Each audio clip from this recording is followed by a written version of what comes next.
Bismillahirrahmanirrahim. Assalamualaikum warahmatullahi wabarakatuh. Apa kabar adik-adik mahasiswa semuanya? Selamat bergabung dengan saya di kelas Jaringan Kerjasama dan Organisasi Informasi Perpustakaan. Untuk materi pertama, kita akan coba membahas sedikit tentang kerjasama perpustakaan atau jaringan kerjasama perpustakaan. Sebelumnya kita akan coba membahas tentang pengertian kerjasama perpustakaan. Kalau berdasarkan Kamus Kepustakaan Indonesia, kerjasama perpustakaan itu terdiri dari dua perpustakaan atau lebih yang sepakat mengadakan kerjasama untuk memberikan pelayanan kepada pemustaka atau kegiatan kepustakaan lain. Jadi ada minimal dua perpustakaan yang sepakat mengadakan kerjasama untuk memberikan pelayanan kepada pemustaka atau kegiatan kepustakaan lainnya. Oke, selanjutnya menurut Purwono, kerjasama perpustakaan dapat diartikan sebagai kegiatan beberapa perpustakaan. Kalau yang tadi ya minimal dua perpustakaan atau lebih ya. Ini bahasanya sama saja. Ini kegiatan beberapa perpustakaan secara bersama melaksanakan suatu usaha mencapai tujuan yang sama. Jadi di sini dibahas tujuannya sama atau saling membantu dalam melaksanakan tugasnya. Mungkin adik-adik semua bisa mencari referensi lain terkait dengan ini, terkait dengan pengertian kerjasama perpustakaan ini. Tapi intinya tidak lepas dari apa yang sudah dilihat di layar ini. Oke, apa sih sebenarnya manfaat dari kerjasama perpustakaan? Yang pertama, ketika beberapa perpustakaan bekerja sama, itu akan menguntungkan. Yang pertama adalah perpustakaan yang lemah. Lemah dalam hal ini adalah lemah dari segi dana, dari segi sumber daya. Misalnya, perpustakaan A koleksinya sedikit, perpustakaan B koleksinya banyak. Perpustakaan A dananya sedikit dan fasilitasnya sedikit, perpustakaan B fasilitasnya banyak. Ketika mereka bekerja sama, otomatis pemustaka dari kedua perpustakaan ini bisa saling memanfaatkan. Artinya tentu yang lemah yang lebih diuntungkan dalam hal kerjasama ini. Tapi itulah tujuan dari kerjasama, kita untuk kegiatan saling menguntungkan dan saling membantu. Itu yang pertama. Yang kedua, mengoptimalkan pemanfaatan informasi. Jadi maksudnya di sini adalah bisa saja di perpustakaan A koleksinya misalnya banyak, tapi sebagian yang bisa dimanfaatkan oleh pemustakanya atau pengunjungnya. Begitu juga dengan perpustakaan B. Belum tentu semua koleksi yang ada di sana bisa dimanfaatkan oleh pemustakanya, atau belum tentu semua koleksi yang ada di sana dibutuhkan oleh pemustakanya. Bisa saja koleksi yang tidak terpakai di perpustakaan A justru dibutuhkan oleh pemustaka di perpustakaan B, atau sebaliknya.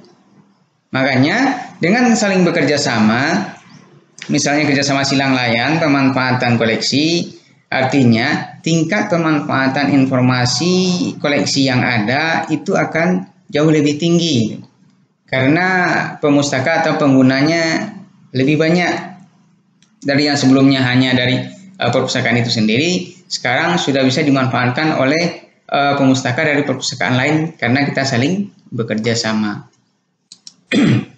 Yang ketiga adalah membantu para pencari informasi, yaitu pemustaka tadi. Jadi pemustaka sebagai pencari informasi dia akan diuntungkan.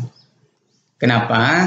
Karena sebelumnya dia hanya bisa mencari informasi, bisa memanfaatkan layanan yang ada di perpustakaannya sendiri, misalnya perguruan tinggi, hanya di kampusnya sendiri. Akan tetapi, ketika perpustakaannya saling bekerja sama dengan perpustakaan lain, justru dia bisa memanfaatkan koleksi yang ada di atau informasi yang ada di perpustakaan lain yang bekerja sama dengan perpustakaan kampusnya. Artinya peluang dia mencari informasi itu akan jauh lebih banyak.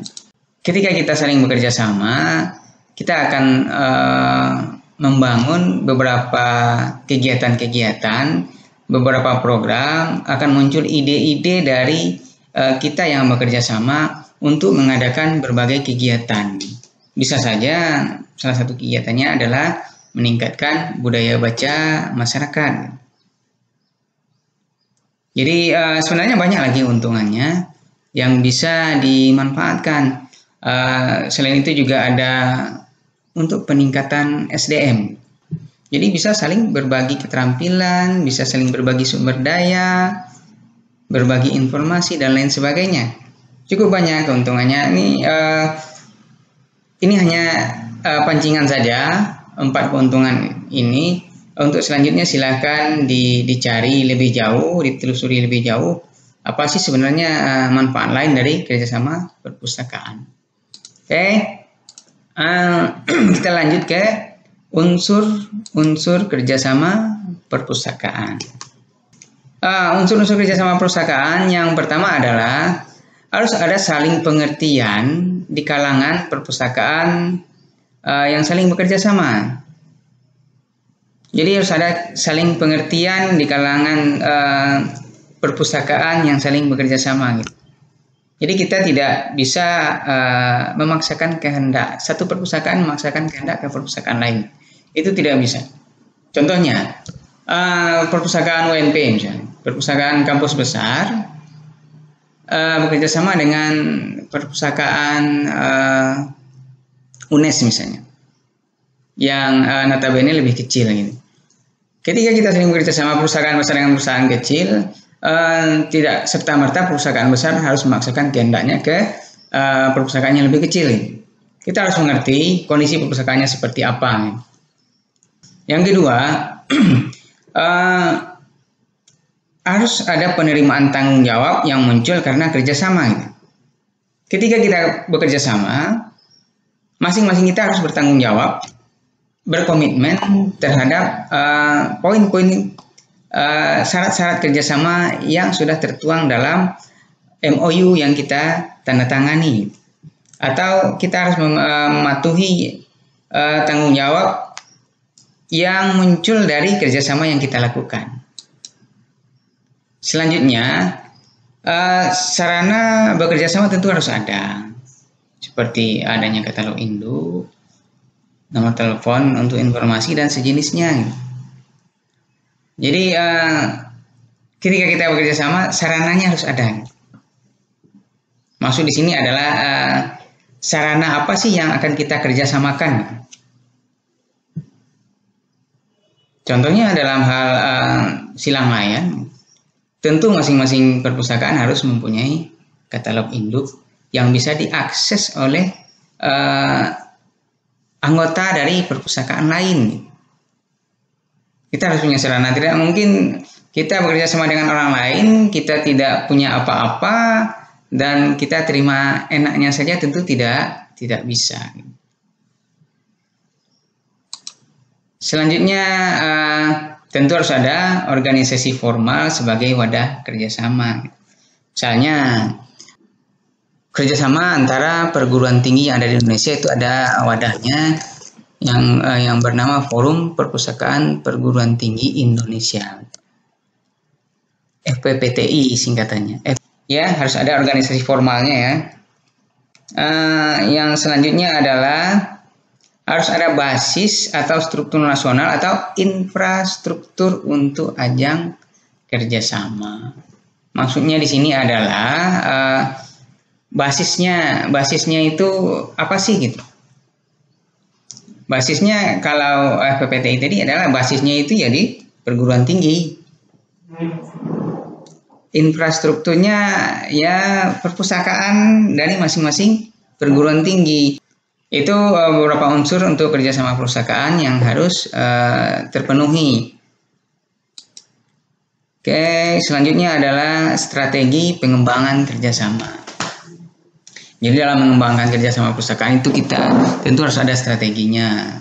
Strategi yang pertama adalah harus adanya kebijakan dan pengembangan SDM. Ini sangat penting. Yang pertama adalah kebijakan. Jadi kebijakan merupakan perumusan atau pernyataan umum yang bertujuan untuk merealisasikan program dan memberikan pedoman administratif dalam pengambilan keputusan dan pelaksanaan. Artinya, kebijakan yang diambil di awal ketika kita bekerja sama mungkin tertuang dalam MOU atau SK kerjasama, itulah yang akan menjadi pedoman administratif ketika kita mengambil keputusan dan dalam pelaksanaan kerjasama. Kita tidak bisa terlepas dari itu.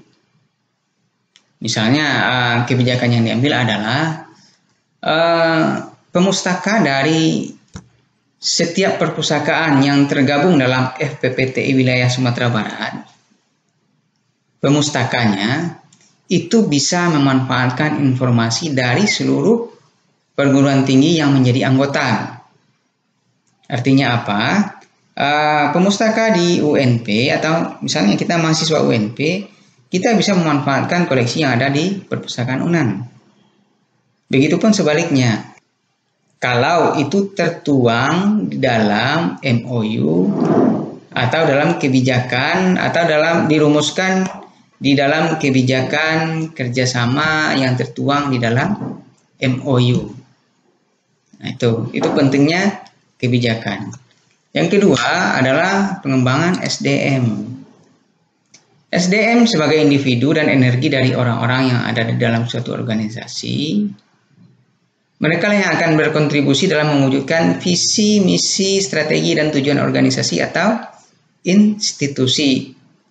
Nah, itu secara umum sih pengertian SDM-nya seperti itu. Artinya adalah SDM inilah yang berperan kunci dalam menentukan kerjasama yang kita bentuk itu berjalan dengan lancar, berjalan dengan baik atau tidak.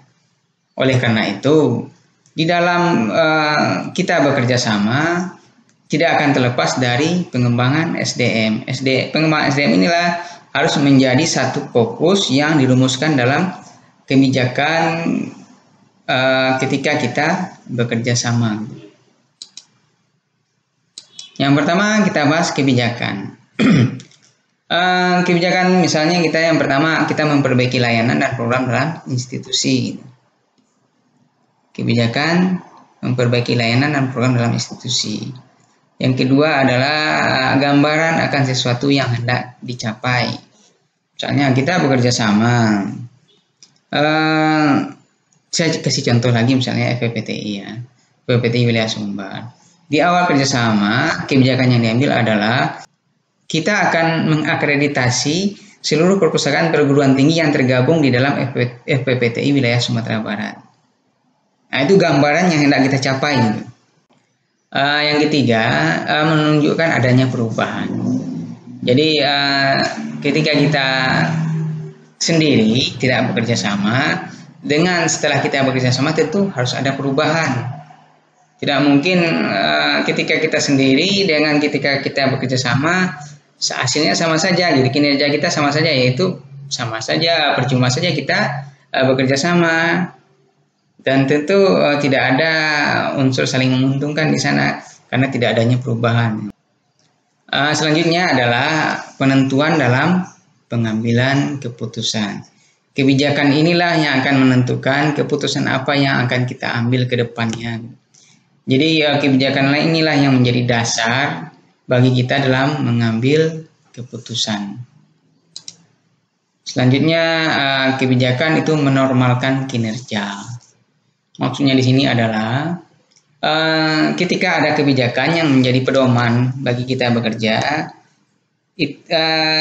ketika ada pedoman, kita bisa bekerja dengan baik karena ada panduannya, karena ada arah kita bekerja.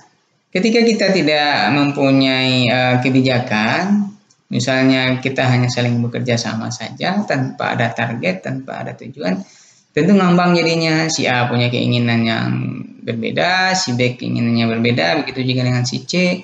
Akhirnya jalan sendiri-sendiri saja, tidak ada sinergi dan tidak ada koordinasi. Nah, itu yang dimaksud dengan kebijakan menormalkan kinerja. Oke, sedangkan untuk pengembangan sumber daya manusia, apa sih manfaat dari pengembangan SDM? Coba kita lihat.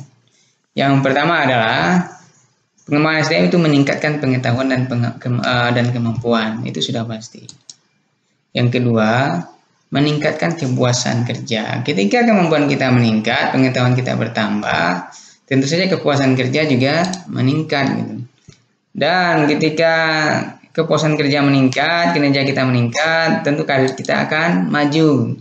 Dan kalau karir kita maju, kita akan mendapatkan status yang lebih baik dan tentu saja penghasilan pribadi kita juga akan meningkat.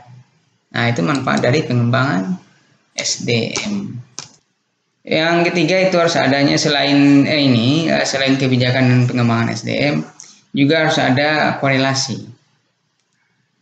Korelasi atau interaksi yang menciptakan adanya hubungan timbal balik atau sebab akibat. Tentu saja atas dasar saling menguntungkan. Tidak mungkin orang bekerja sama akan merugikan salah satu pihak. Gitu. Nah, itu. Jadi harus adanya korelasi hubungan timbal balik atau sebab akibat atas dasar saling menguntungkan. Yang keempat adalah ada resource sharing. Resource sharing ini adalah berbagi sumber daya. Jadi kegiatan yang dilakukan secara bersama-sama atau beberapa perpustakaan yang bertujuan untuk meningkatkan layanan dan untuk memangkas biaya. Jadi ketika kita berbagi sumber daya, tentu akan memangkas biaya. Seperti yang dijelaskan tadi, yang pertama kita berbagi fasilitas atau layanan. Kalau tadi kan tentang koleksi ya. Sedangkan untuk layanan, fasilitas dan layanan itu juga sama logikanya. Perpustakaan A misalnya kuat di layanan referensi, perpustakaan B kuat di layanan lokal konten, perpustakaan C kuat di layanan jurnal misalnya, jurnal elektronik. Kalau kita saling bekerja sama, tentu kita akan berbagi fasilitas, berbagi tanggung jawab atas pemeliharaan koleksi, berbagi akses terhadap koleksi elektronik, sumber daya elektronik. Nah, ini yang paling berpengaruh sekarang ini adalah berbagi akses terhadap e-resources ini, e-jurnal, e-book, elektronik, tesis dan disertasi dan lain-lain ini. Misalnya, salah satu contoh, perguruan tinggi negeri itu mereka banyak melanggan jurnal. Misalnya UNAN itu melanggan e-resources Science Direct itu 5 miliar setahun. Apalagi UGM, UI, ITB, Undip, Unpad, perguruan tinggi besar itu. Jadi makanya kalau kita bekerja sama, termasuk dalam resources ini, itu akan lebih jauh bisa menghemat biaya, memangkas biaya. Oke, selanjutnya adalah teknologi informasi. Jadi strategi pengembangan kerjasama itu juga tidak terlepas dari penerapan teknologi informasi di perpustakaan.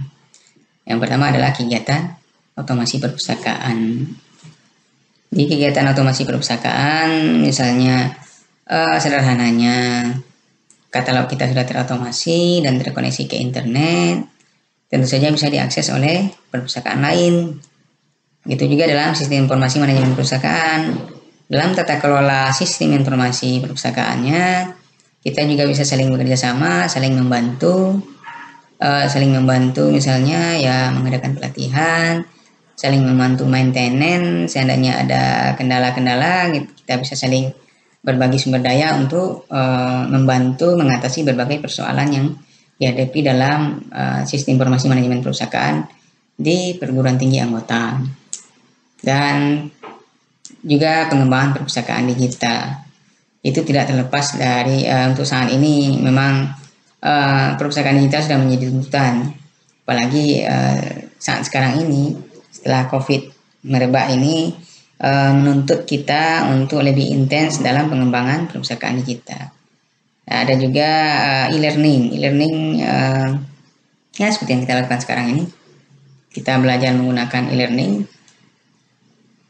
Tentu saja setiap kampus sudah dituntut untuk mempunyai aplikasi e-learning ini, terutama dalam tata kelola, dalam bagaimana menyelenggarakan pembelajaran yang efektif dan lain sebagainya. Dan sangat banyak sebenarnya peran teknologi informasi dalam pengembangan kerjasama perpustakaan ini. Oke. Nah, selanjutnya kita masuk ke faktor pendukung kerjasama. Salah satu faktor pendukung kerjasama adalah semakin banyaknya media yang bisa diterbitkan. Media yang maksud di sini bisa jadi koleksi, fasilitas.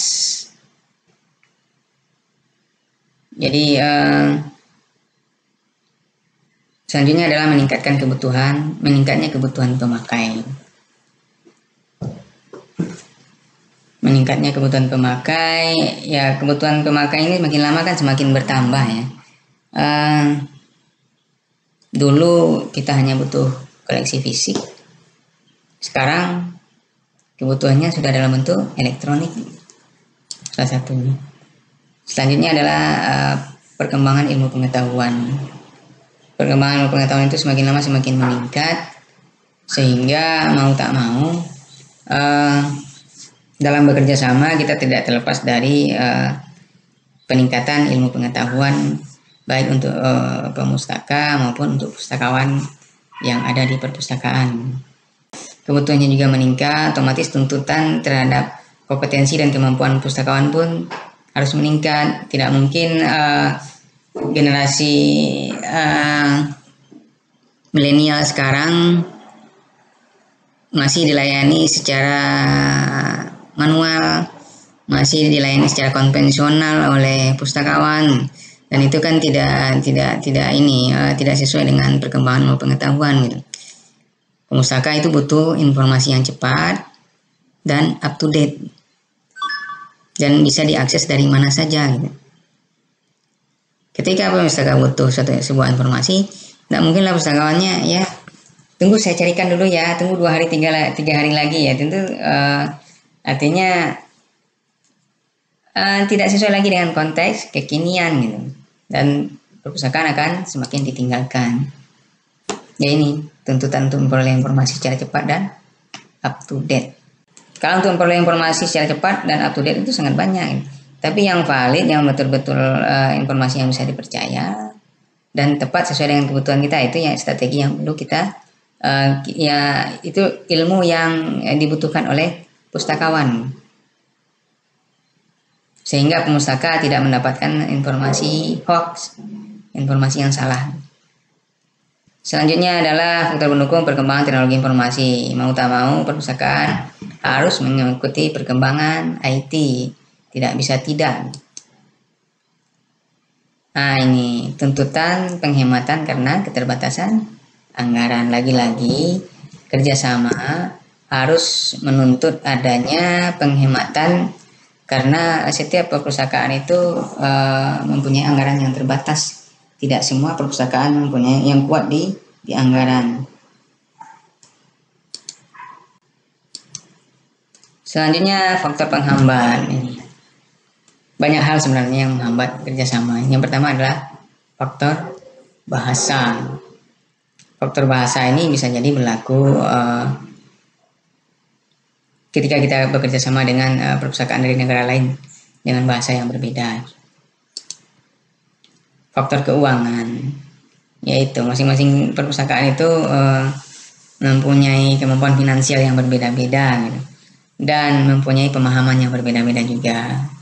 bisa saja ada perpustakaan yang kuat dari segi dana keuangan, mereka tidak mau bekerja sama dengan perpustakaan yang lemah dari segi anggaran, ya, karena merasa lebih besar dan keinginan untuk membantu itu kurang, sehingga ya mereka milih-milih untuk bekerja sama dengan perpustakaan lain. Bisa saja ini terjadi. Yang kedua, sikap perpustakaan, ya itu tadi, sikap yang ingin menang sendiri, ingin untung sendiri, yang tidak mau berbagi, itu bisa menghambat dalam bekerja sama. Faktor geografi, tapi sebenarnya faktor geografi ini tidak terlalu signifikan untuk kita bekerja sama, karena sekarang kita bisa bekerjasama dengan perpustakaan di mana saja dengan adanya perkembangan IT saat sekarang ini. Jadi faktor geografi ini tentatif tidak mutlak ya untuk saat ini. Faktor politik ini sangat berpengaruh sekali. Politik kita tidak bisa pungkiri, di kampus sendiri, perguruan tinggi sendiri itu tetap terpengaruh dengan kondisi politik. Contohnya perpustakaan A pendukung Jokowi, perpustakaan B pendukung Prabowo. Pimpinannya dan aliansi politiknya seperti itu. Dan ya tentu kedua-duanya itu sulit untuk dipertemukan. Ini saya sebagai contoh. Yang selanjutnya adalah lemahnya sarana dan prasarana, yaitu berkorelasi dengan faktor keuangan tadi. Koleksi yang belum memadai, sehingga sebuah perusahaan karena koleksinya belum memadai tidak percaya diri untuk bekerja sama dengan perpustakaan perguruan tinggi lain atau perpustakaan lainnya. Kurangnya tenaga profesional yang akan mengelola kerjasama ini. Ada juga kurang dipahaminya manfaat kerjasama. Cukup banyak kok yang berpikiran seperti ini. Mereka tidak keinginan saling membantu tadi lah. Kurang perbedaan peraturan dan kurang adanya sinkronisasi peraturan atau sistem. Nah ini yang paling berpengaruh itu kalau menurut saya sih ada perbedaan peraturan dan kurangnya sinkronisasi peraturan sistem. Atau contohnya perpustakaan UNAN misalnya ingin menjalin kerjasama dengan perpustakaan Unsyah, kerjasama repositori. Nah, jadi perpustakaan UNAN sampai saat ini belum mengizinkan repositorinya untuk diakses secara terbuka. Repositori ini berisi skripsi, tesis, dan disertasi elektronik. Dan UNAN sendiri sampai saat ini tidak membuka secara full text skripsi, tesis, dan disertasi yang ada di dalam repositorinya untuk umum. Sedangkan Universitas Syahkuala, mereka membebaskan siapa saja yang ingin mendownload elektronik tesis dan disertasi yang mereka miliki secara bebas. Siapapun bisa mendownloadnya secara bebas. Ketika kedua perguruan tinggi ini bekerja sama repositori, tentu tidak akan nyambung karena peraturannya berbeda, sehingga sulit bagi keduanya untuk menjalin kerjasama dalam hal layanan repositori. Nah itu contohnya. Itu yang akan menjadi penghambat. Dan banyak lagi sebenarnya kebijakan-kebijakan lain. Ketika keduanya ingin menjalin kerjasama dan tetap kukuh dengan aturan yang mereka buat, tentu sinkronisasi ini tidak akan terjadi gitu. Sehingga kerjasamanya tidak bisa disepakati. Nah itulah yang akan menjadi faktor penghambat.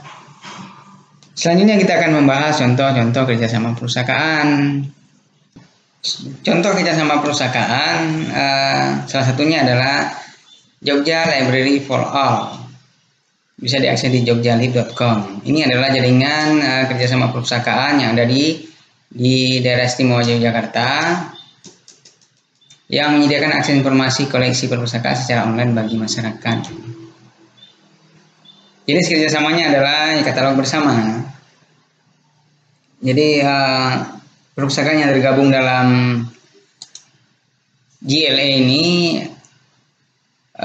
bisa mengakses katalog dari seluruh anggota yang tergabung dalam GLA. Yang selanjutnya adalah fasilitas belajar. Jadi seluruh pemustaka dari anggota GLA itu bisa memanfaatkan fasilitas yang ada di perpustakaan anggota perpustakaan lain yang tergabung dalam GLA. Setelah itu ada juga akses jurnal dan buku elektronik. Bisa saling memanfaatkan yang saya sampaikan tadi itu. Selanjutnya adalah kerjasama antar perpustakaan sesama perguruan tinggi. Nah, kalau dalam hal ini adalah salah satu contohnya di daerah Jawa itu sangat banyak organisasi perpustakaan sampai ke organisasi terkecil sekalipun. Ini contohnya Forum Perpustakaan Perguruan Tinggi Muhammadiyah Aisyah yang disingkat dengan FPPTMA. Ini secara nasional, akan tetapi ada juga misalnya FPPTMA wilayah DI Yogyakarta. Ada juga FPPTMA Jawa Tengah, FPPTMA Jawa Timur. Sampai ke situ mereka berorganisasi, saling bekerja sama. Ini silahkan dibuka di websitenya ikra.fpptma.org.id. Nah, ini ada lagi Asosiasi Perguruan Tinggi Katolik. Jadi kerjasama perpustakaan dari APTIK. Dan selain itu untuk kerjasama perpustakaan perguruan tinggi ini ada juga FPPTI, Forum Perpustakaan Perguruan Tinggi Indonesia, itu skalanya nasional dan wilayah. Ada juga FKP2TN, Forum Komunikasi Perpustakaan Perguruan Tinggi Negeri. Itu ada juga. Itu yang di perguruan tinggi. Selanjutnya adalah forum kerjasama perpustakaan antar instansi. Contohnya ini, perpustakaan UNP bekerjasama dengan KPK. Ada juga perpustakaan UNAN juga bekerjasama dengan KPK. Jadi bisa saja mereka bikin KPK corner di perpustakaan UNP atau perpustakaan UNAN. Atau mereka menyediakan link di website perpustakaan yang sebagai sarana untuk mengakses koleksi-koleksi yang ada atau koleksi-koleksi dan informasi yang ada di KPK. Ada juga BI Corner. Corner ini sangat banyak ya. Ada juga American Corner. American Corner ini hanya corner yang paling aktif ya. Mereka sangat aktif membina corner-corner mereka. American Corner ini langsung berada di bawah kedutaan Amerika. Jadi ya salah satunya keuntungan bagi perguruan tinggi, bagi mahasiswa adalah untuk mendapatkan informasi tentang beasiswa. Dan di situ kita bisa dengan mudah mendapatkan informasi tentang Amerika. Ya, berbagai informasi tentang Amerika, tentang pemerintahan, tentang wilayah, tentang isu politik dan lain sebagainya. Oh ya, ada juga forum komunikasi perguruan jenis-jenis perpustakaan lain, tidak hanya perguruan tinggi ya. Yang tadi dia di awal contoh ini saya juga hanya memberikan kerjasama antar perguruan tinggi. Ada juga forum komunikasi perpustakaan khusus Indonesia. Perpustakaan khusus itu perpustakaan-perpustakaan yang ada di bawah naungan instansi-instansi pemerintah seperti BPK, Mahkamah Agung, ya banyak dari BUMN misalnya, perpustakaan Bank Indonesia, perpustakaan Bank Mandiri misalnya, itu perpustakaan khusus namanya. Oke, mungkin itu dari saya terkait dengan jaringan kerjasama perpustakaan ini saya sudahi dengan billahi taufik wal hidayah. Assalamualaikum warahmatullahi wabarakatuh.